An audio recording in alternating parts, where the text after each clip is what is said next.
Hey guys, Omni here. So we got another video game property that's going to be making the leap into television, another Sony property, and it's actually being brought by the same team involved in bringing Sony and Naughty Dog's The Last of Us to HBO. And this is one that honestly I never thought would have got the TV treatment, at least live action TV treatment, and that is, of course, Twisted Metal is getting a TV series. I wasn't prepared to read that. This news came out yesterday from Deadline. Um, yeah, I'd like a good Twisted Metal game. We haven't had one of those in so long. The last one that came out was just an abomination to the franchise in every sense of the word. I played this series. I wouldn't say religiously when I was growing up, but I played it a lot. So I'm really close to this series. It definitely holds a lot of nostalgia for me. It's definitely one of those that's in the vein of Mortal Kombat. It's almost in and of itself a kind of tournament, in a way. Though unlike Mortal Kombat, it doesn't really necessarily have a streamlined continuity that really you can follow. You have a set of characters that each have their own goals. They're fighting in this battle to the death with their vehicles to gain the ability to have their wish granted, one wish granted by the being that orchestrates this whole event called Calypso. It's a lot of fun. It's really messed up. A lot of the characters are vile, vile people with some horrendous backstories, and it's pretty grim. Mr. Grim, you might say. But I'm curious to see where this is going to go.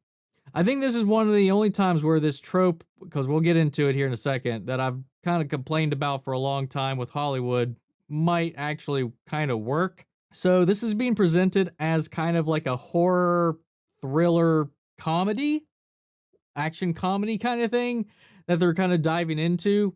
Of course, this is being led and helmed and, well, not helmed, but executive produced by Will Arnett. So the comedy angle makes sense.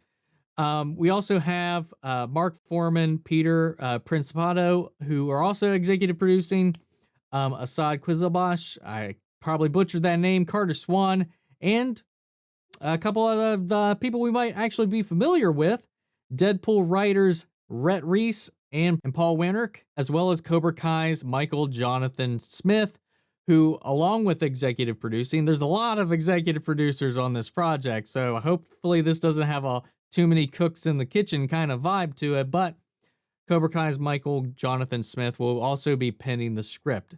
And we have the initial rough synopsis of what the story is going to look like. And so the story is going to follow a motor-mouthed outsider offered a chance at a better life, but only if he can successfully deliver a mysterious package across a post-apocalyptic wasteland.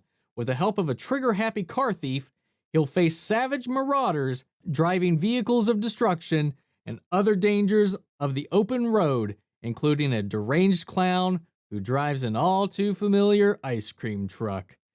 So, what this sounds like is that typical thing that we mentioned. It's kind of what a lot of people are concerned about, myself included, about the new Mortal Kombat movie.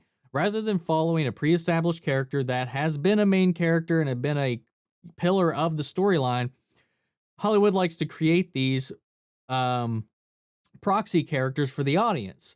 So we actually have a new character that was created for Mortal Kombat, Cole Young, who, barring any of the speculations or theories, might actually be tied to somebody from the actual games, which will be interesting to see how that unfurls, but it seems like we're getting something like that.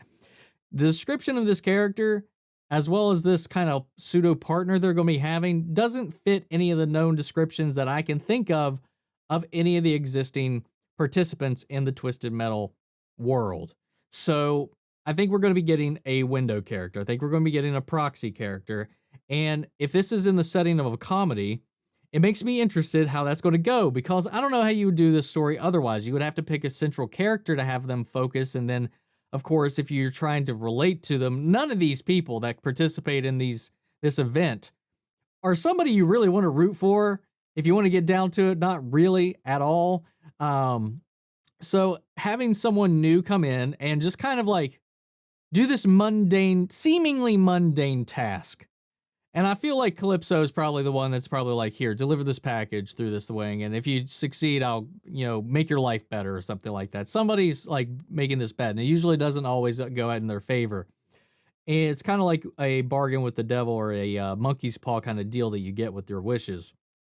So, send it off, deliver this package, and in the midst of all this wasteland will probably be the battleground of the other participants trying to slaughter everybody to be the last man standing, one of the original battle royales, to get the wish from Calypso for whatever they want. And this person is just going to be like, what is happening? What is going on? Motor Mouth makes me think of, who knows, they might as well cast Ryan Reynolds if this is going to have 2 Deadpool writers in here. Just have him flipping off and making his usual meta commentary on everything going on, and traverse this wasteland while people are just murdering each other with their vehicles of death in the background while being hunted by Sweet Tooth himself. Why not? Have fun with it. This is probably the only time where I feel like this would be okay to not follow any of the pre-existing characters in a franchise of a video game, because again, the games themselves never purely centered around a singular character. So it works. It just always centered around whichever character you chose from the lineup, as well as the ending would correspond with your character's result, your wish, how that would come about. We always got the backstories as to why they were in there. You could ignore that completely and just have that involved in here. This would be the one time I'd be okay with it. That being said, I'm really interested to see how this goes, because again, as far as a TV series, I don't know how you do this for long form. I don't know if you do this unless you dedicate an episode giving you the backstory, goals, and motivation of each individual competitor. Or how would this work? Maybe each episode you only are being chased by one of these people. Maybe this package is being delivered, but the other drivers known to the video game are sent to hunt this guy down and stop him from delivering the package rather than competing against each other. I don't know where this is going to go. It definitely has a different format than the games have been set up as. It's definitely a different direction, but it goes in a way that I think it would be pretty interesting to see how they could develop this. So I don't know.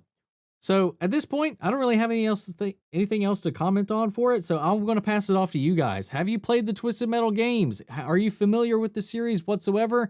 If you are, I'm really curious to know what you guys think of this concept, the direction that it's going, the feel and tone they're kind of going for with this, and how do you feel about that? So sound off in the comments. Let me know your thoughts down below. We'll carry on the conversation after the video. And if you like this video, guys, support the channel by liking, commenting, subscribing, and I'll catch you guys in the next one. Take care, everybody.